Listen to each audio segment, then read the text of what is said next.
The Weird Circle.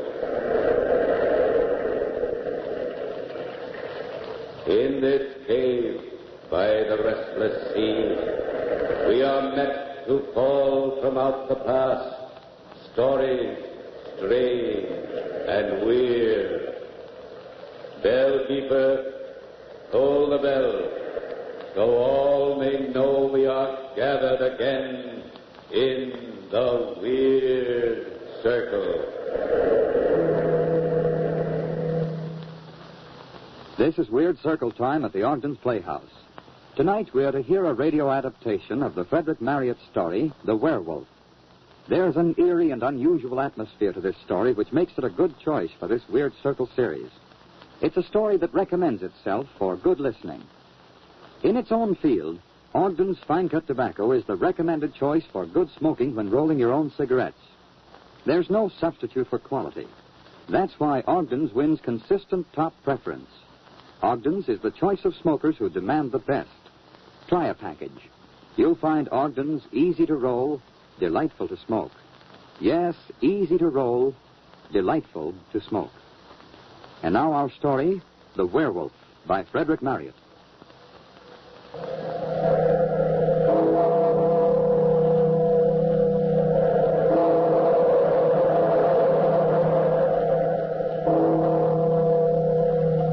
Out of the past, phantoms of a world gone by speak again the immortal tale, The Werewolf.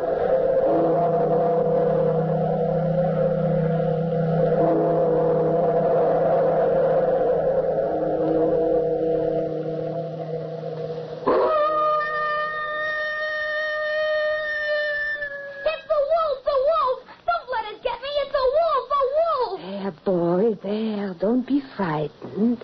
It's only our neighbor's dog baying at the moon. Go to sleep. You are safe here with my husband and me. Where are you, good wife? Here. Shh. The boy's trying to sleep. What news of his father? Peace to his soul. He was raving mad by the time I got him to the hospital. It was brain fever. How's the boy? Poor little lad. He says they walked all the way from the Harz Mountains. And he's only 11. He was starved. Ate his supper as if he'd never seen food. There's tragedy back of all this, good wife. When the boy stopped me on the road and asked for help, there was terror in his eyes. The wolf! Help me! Oh, help me! Oh, quiet, boy, quiet. Nothing to fear. You're safe here by the sea. There are no wolves here. Just lie quietly, boy. I want to talk to you. Yes, sir. By what name are you called? Herman. Herman Clarence. Well, Herman, I'm afraid I have sad news for you. My father is dead? Yes. That is not sad news. I thank heaven. What? Why? Because my father is free of the evil one and his curse. Now there's only me. But I must go. I must hurry. I must get far away from the forests and the mountains. Oh, lie back, child. Wait a bit. There are no mountains or forests here. Only the calm sea. What do you fear, Herman? Let me sit beside you. Don't be afraid. You kissed me. Is that so strange? Oh, it is very strange. You're kind and good, and yet you are a woman. Poor motherless little one. It might help you lose some of your fears, boy, if you told us something about yourself. You were born in the Harz Mountains? No, mynheer. We lived in Hungary on the estate of a great noble. My father was steward. And what about your mother? She ran away from us when we were very small. My brother Caesar said it was because of her that my father killed his noble lord. Oh, I see. Now go on with your tale. Father took all the money we owned and put us in the sleigh. We drove fast and far until we were out of Hungary. Then he bought a cottage among the tall firs deep in the Harz Mountains. And there we grew up. Your brother and you. And our little sister, Marcella. We loved her very much. Weren't you very lonely? Oh, the winters were long and dark. Father went hunting every day, but shut us indoors for safety from the wolves. He also forbade us to light the fire, so we used to creep under heaps of bear skins to keep warm. We'd talk of that happy time when the snow would melt, the leaves burst out, the birds sing again, and we could go outdoors and play in our garden. A sad life for children. No, not sad. We were happy with each other, we three. Until... Yes, Herman, until... the howl of wolf. Father had come from his hunting and had kindled a fire, and we were sitting around it when suddenly a wolf howled close under the window. My father seized his gun, looked to the priming, and ran out, shutting the door behind him. We waited hours, and it was nearly midnight when my brother Caesar went to the door. I've heard no report of a gun. Father must have chased the wolf a long way. Or else... Oh, no. Father's all right, Marcella. I will look out and see if he's coming. Take care, Caesar. The wolves may be close and we cannot kill them. I'll be careful. I see nothing but moonlight and snow. Come in, Caesar. Father will come when he can. I'm hungry. We've had no supper, but we'll be punished if we do not wait. Father will be glad to have food ready. Let's cook it for him and for ourselves. Very well, I'll get down some venison. But, Marcella, can you dress it? Surely. Haven't I often helped Father? Get the iron pot, Herman. There. I've cut off lots of slices. Now, put the fat in the pot. Oh, be careful of the fire, little sister. Look out the window, Herman. Someone's coming. It's Father. And there's a man with him leading a horse. Yes, and there's a lady in the saddle. See how the moon shines on her white face and that lovely flaxen hair. I'm frightened. Why, sister darling? She's beautiful. Hola! Hola! Caesar, open the door. We have guests. Enter, good sir. I have little to offer, but you and your daughter are welcome. Friend Hunter, it was good fortune for us that you were out so late. We had ridden far in fear of our lives. And we would have died of cold and hunger in those mountains had you not heard our horn and saved us. Come, mistress. Seat yourself by the fire. The warmth is pleasant. And the smell of food is pleasanter still. You have young cooks here, Mynheer. Yes, these are my children. Caesar, Herman, and Marcella. Welcome, sir. We have supper already, Father. Before I eat, I must put up my horse. Oh, I will take care of him. Let me go with you. You needn't trouble. But if you like, come along. I have a shed outside. What fine boys you are. Come close to me. Good, strong arm. Sturdy shoulder. Why do you tremble, lad? You're so white and shining. There's no reason to fear me. You're a stranger. I'm not strange. We should be friends, But where's the little girl? She's afraid. I think she's hidden herself in bed. Gone to bed without any supper? She must have been a bad little girl. She is not bad, lady. No, she's good.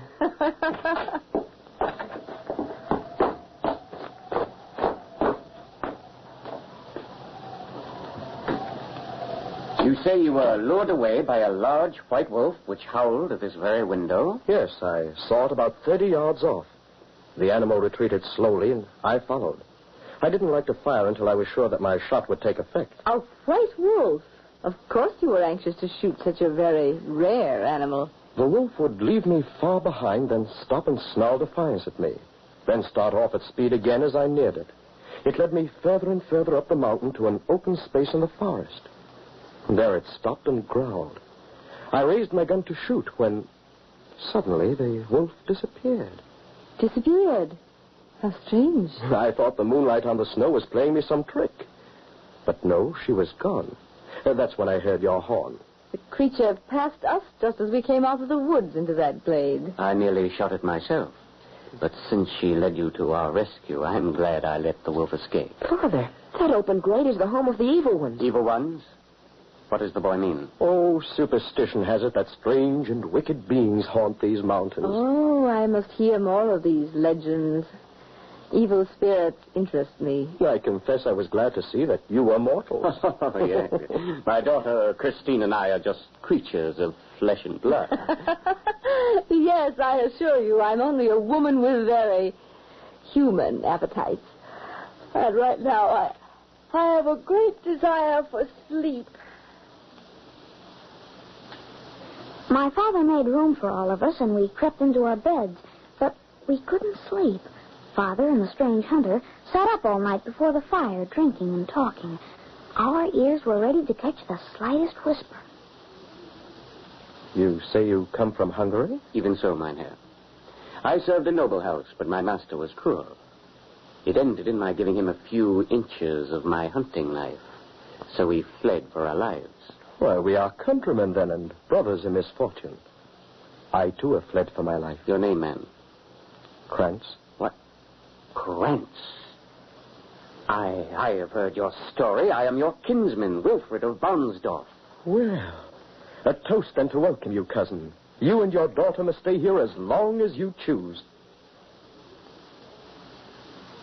So the huntsman and his daughter Christine stayed on in the cottage. The two men hunted each day, and Christine stayed with us and did the household duties. Father was becoming very attentive to Christine. They would often sit up at night talking in low tones before the fire. Then, several weeks later, we learned that Father had asked Christine in marriage. You may take my child, Krantz, and my blessing with her. I will duly value her. But there is no priest in this wild country. Well, there must be some ceremony between you to satisfy your father. Will you both consent that I marry you after my own fashion? I will. I will. Then take her by the hand and swear. I swear. By all the spirits of the Hartz Mountain. Nay, why not by heaven? Because it is not my humor. Surely you will not thwart me. Yes, but why swear by that in which I do not believe? Father, no, please don't marry her. Be still, Marcella. This is scarcely any affair of yours, child. Well, will you be married, or shall I take my daughter away with me? Proceed. Here is the oath writ out on this parchment. Read it. And swear. By all the spirits of the Hartz Mountains, I take Christine for my wedded wife. I will ever cherish and love her. My hand shall never be raised to harm her. And if I fail in this my vow, may all the vengeance of the spirits fall upon me and upon my children. May they perish by the vulture or by the beasts of the forest. Why, this is horrible. I can't. Swear. All this I swear. Father. Strange behavior from your children, my husband, on our wedding night. Stop crying, Marcella. I'm sorry, Christine. Never mind, my dear husband. I'm not angry. But from now on, the children are my concern. They shall obey me. And I shall love the little darlings.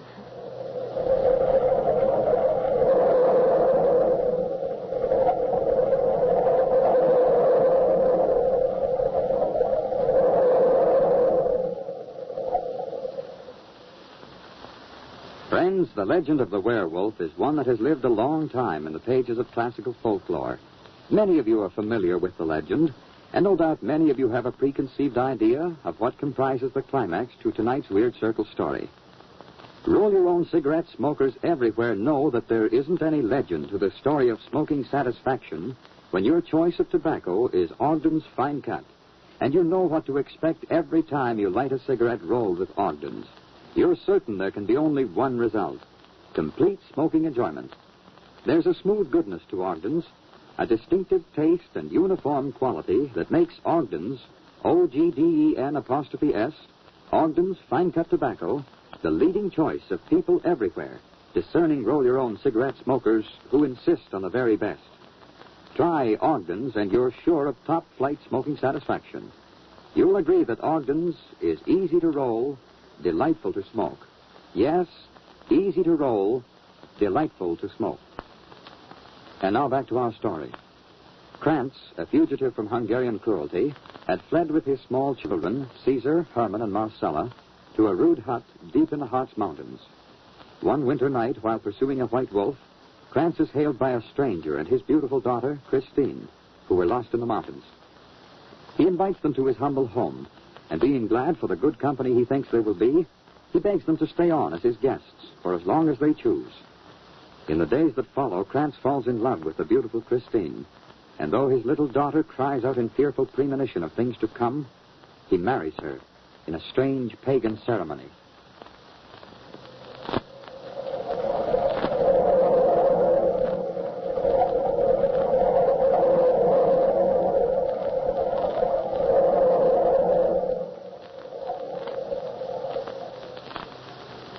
The next morning, Wilfred the hunter mounted his horse and rode away. Things went on much as before the marriage, except that Christine showed us no kindness now. She often struck us and took special pleasure in ill-treating Marcella. One night, my little sister shook us as we slept. Wake up, brother. Wake up, Herman. What's the matter, Marcella? She's gone out. Gone out? Yes, in her night clothes.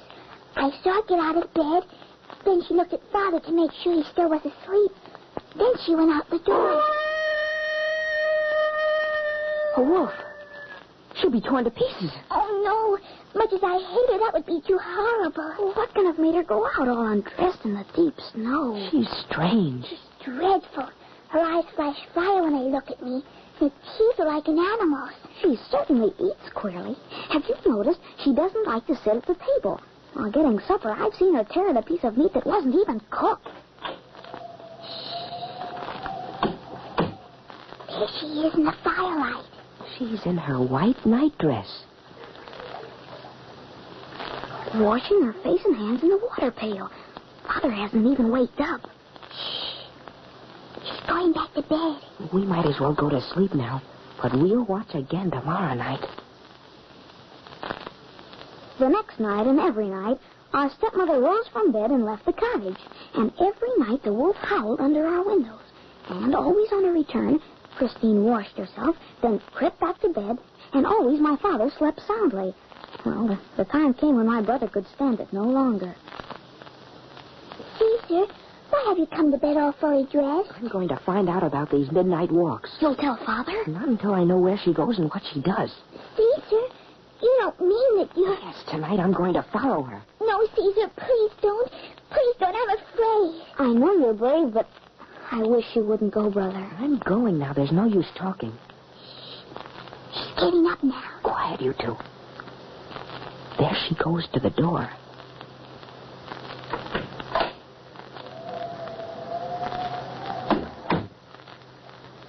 Be careful, Caesar. Be careful.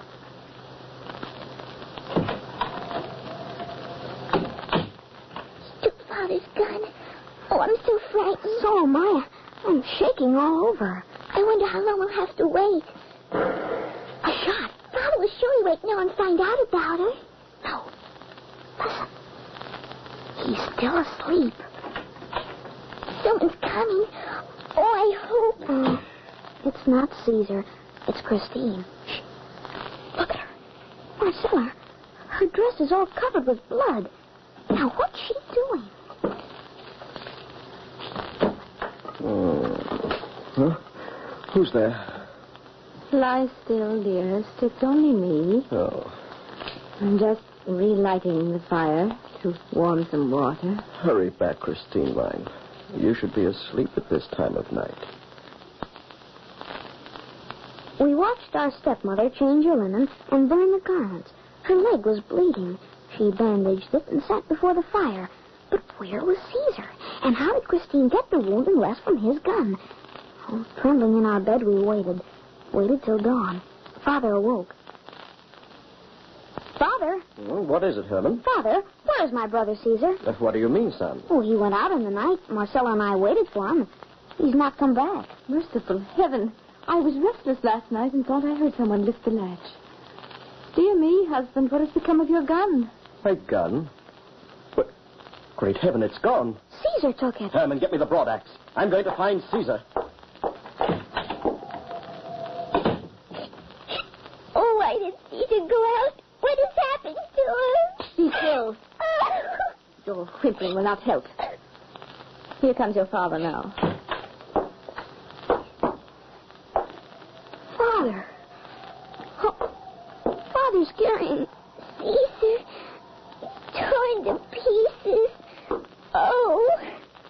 clear the table.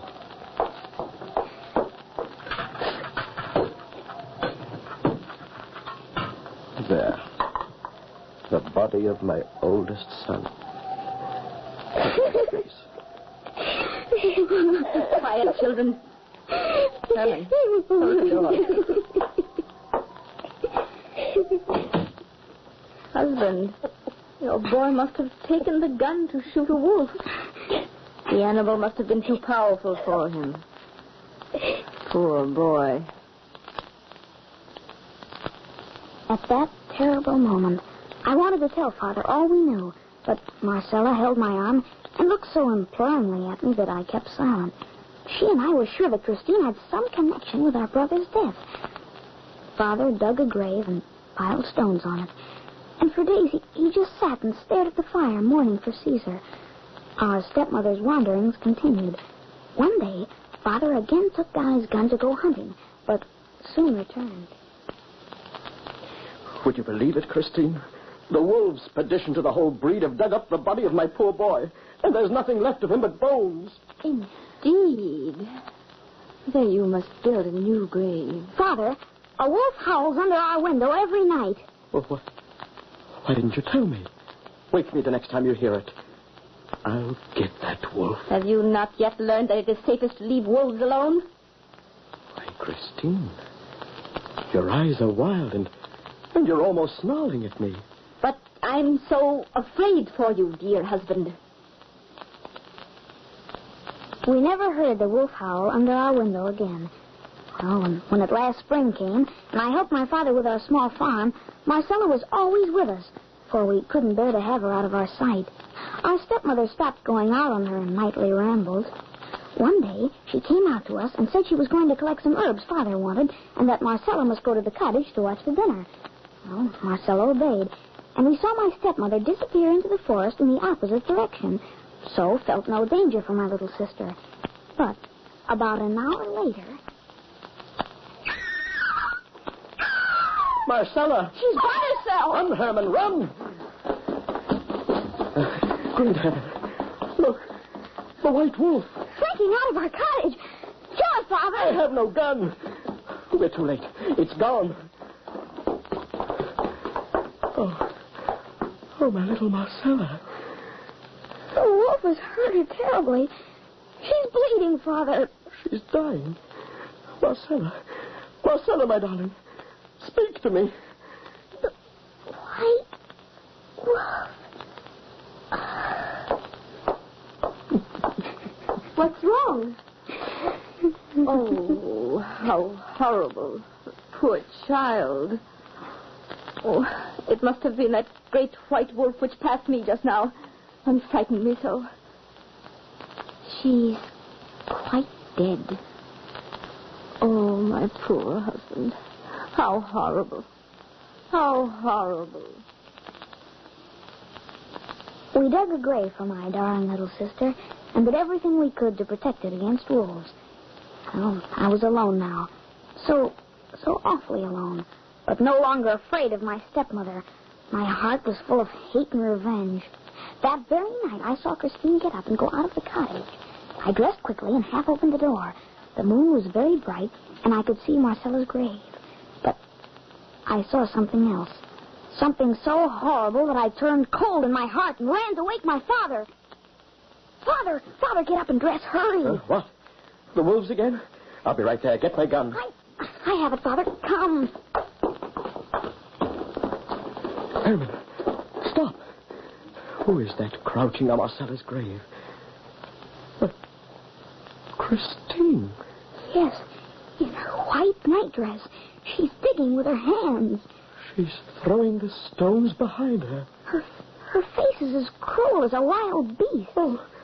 Oh, she's destroying Marcella's grave. Your gun, Father, shoot. Yes, my son, yes. Pray that my hand holds steady.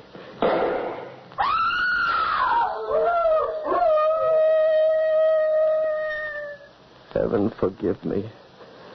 I have killed my beautiful Christine. No, look, Father. The body on Marcella's grave. The body you've killed is not my stepmother. It's not Christine. No. No, it's the white wolf.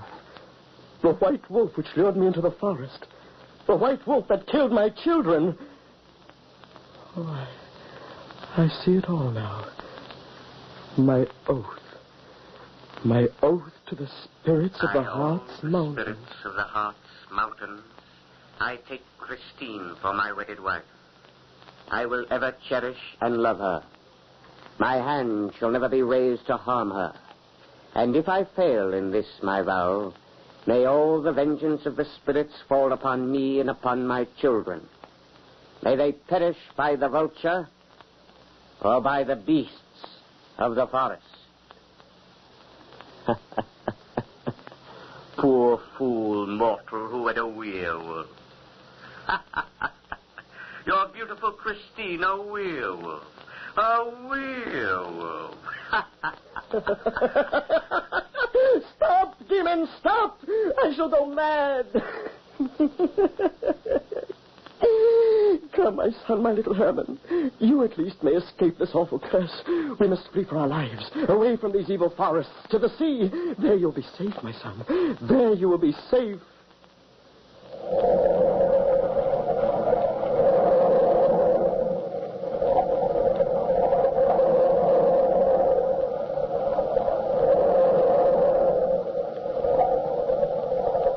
From the time-worn pages of the past, we have brought you the werewolf.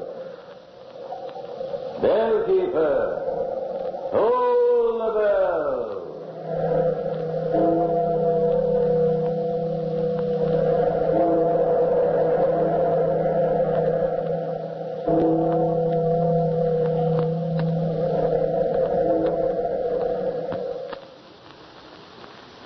There will be another Weird Circle presentation at the Ogden's Playhouse next week at this same time.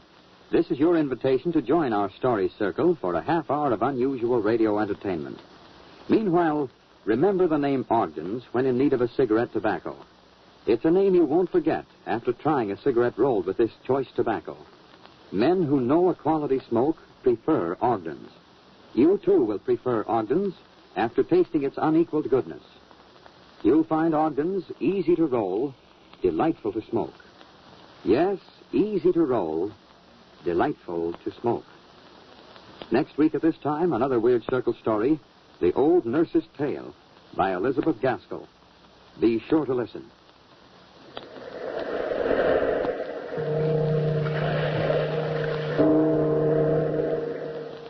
If you smoke a pipe, try Ogden's Cut Plug. It's a rich, smooth pipe tobacco.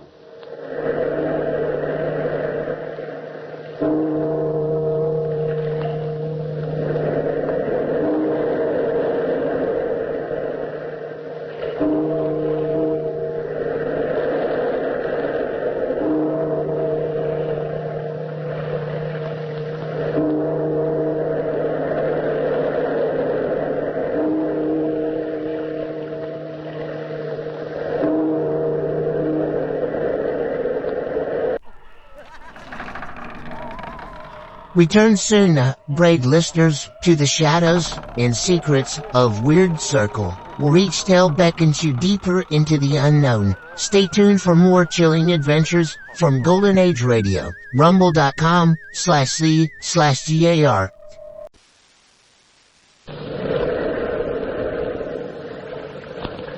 The Weird Circle. In this cave, by the restless sea, we are met to fall from out the